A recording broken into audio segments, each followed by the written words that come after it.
Selamat pagi Romo, Suster, Bruder, Bapak Ibu, Saudara-saudari, adik-adik. Berkah dalam, semoga kita semua dalam keadaan sehat di hari ini dan seterusnya. Pada kesempatan ini saya mengucapkan terima kasih untuk men-sharingkan hasil permenungan saya atas bacaan Injil Lukas bab 10 ayat 25 sampai dengan 28. Sepertinya bacaan Injil ini jadi favorit dari dua adik penutur cerita yang menceritakan tentang orang Samaria yang murah hati. Tapi saya tidak memilih semua bacaan dalam satu perikop orang Samaria yang murah hati. Saya hanya memilih ayat 25 sampai dengan 28. Saya akan bacakan.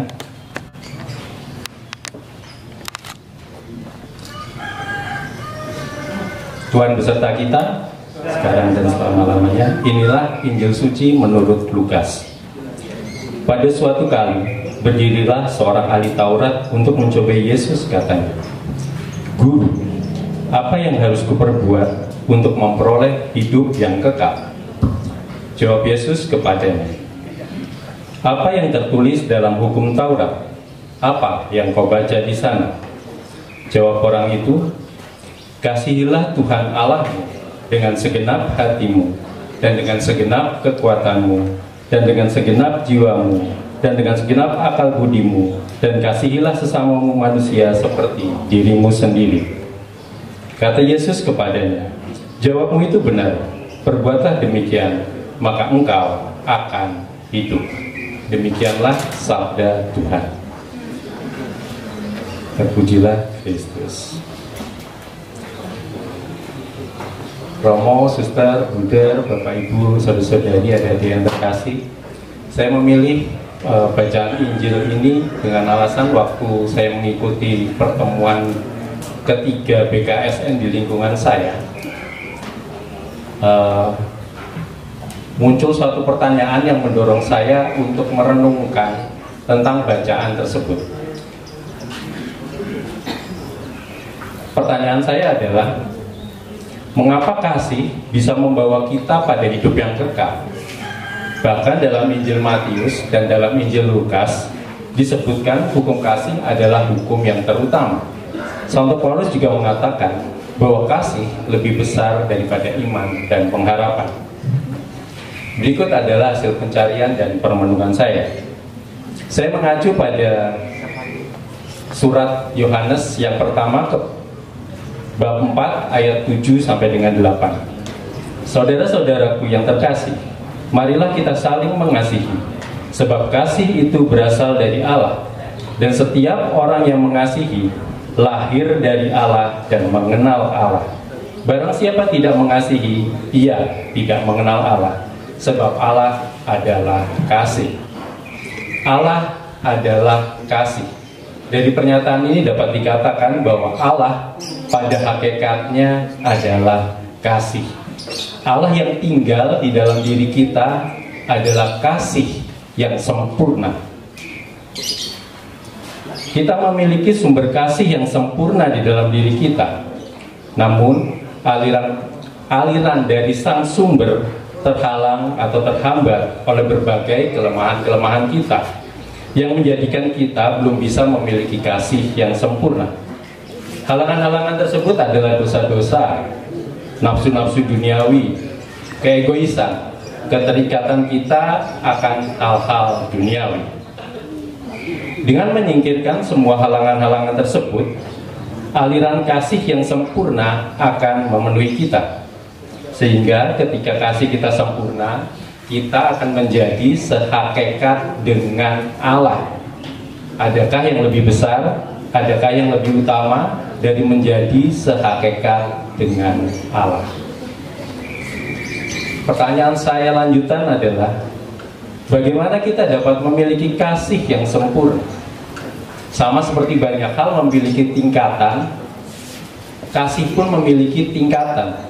Ada 3 tingkatan kasih. Yang pertama, tahap pemula.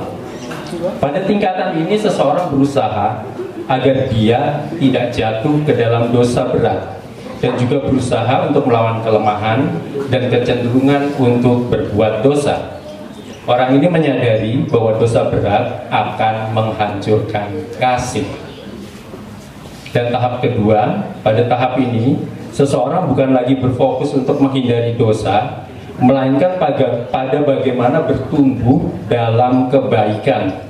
Mereka membuat kemajuan dalam spiritualitas.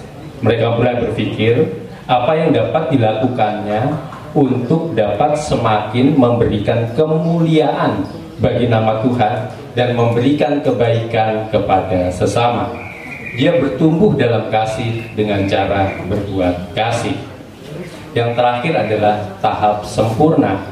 Dalam tahap ini seseorang secara sadar tidak mau dan dengan segala kekuatannya berusaha untuk menghindari dosa-dosa kecil sekalipun.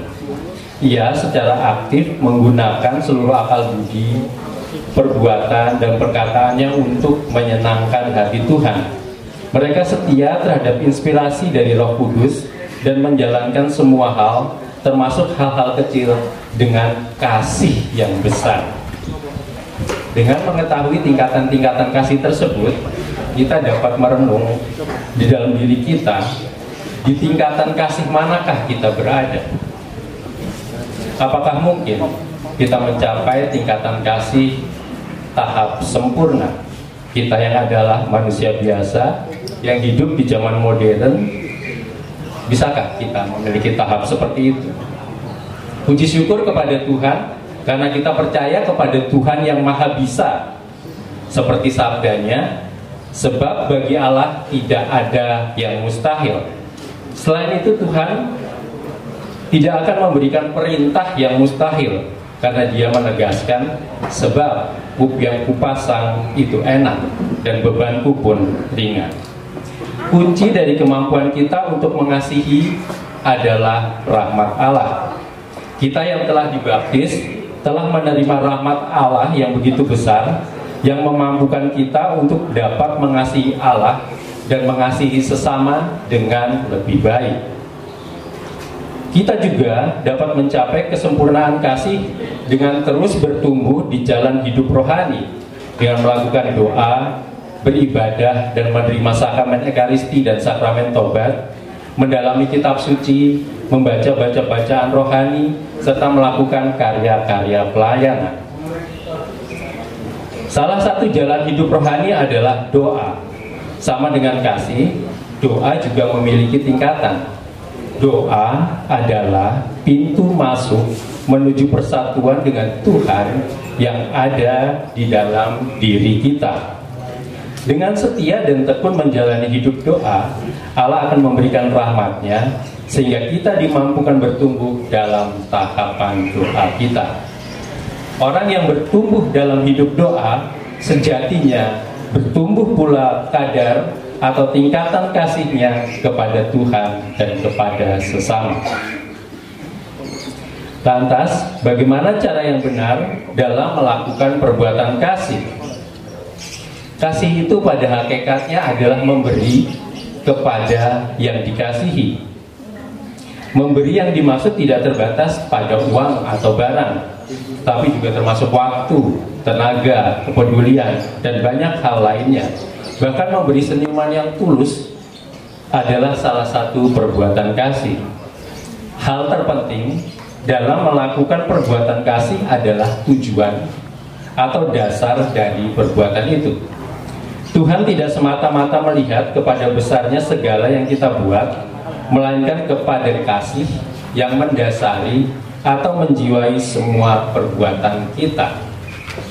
Santa Teresia Lise atau Teresia dari kanak-kanak Yesus adalah contoh teladan dalam mengasihi dengan cara yang sederhana tapi sangat baik. Ia melakukan pekerjaan-pekerjaan kecil dan tugas sehari-hari sebagai seorang biarawati, seorang koster, dan juga sebagai tukang jahit.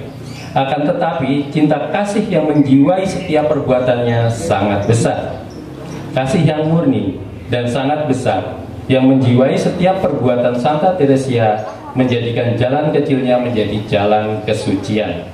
Meneladani Santa Teresia, kita perlu memurnikan tujuan atau dasar dari setiap perbuatan kita dan menjadikan kasih kita menjadi kasih yang murni, yang tulus sebagai dasar setiap perbuatan kita. Sehingga tujuan dari setiap perbuatan kita hanyalah memberi dan melakukan yang terbaik bagi Tuhan dan sesama yang kita kasihi. Semoga Allah memberikan kita rahmat-Nya agar kita boleh memiliki kasih yang sempurna. Kemuliaan kepada Bapa dan Putra dan Roh Kudus, seperti pada permulaan, sekarang, selalu, dan sepanjang segala abad. Amin.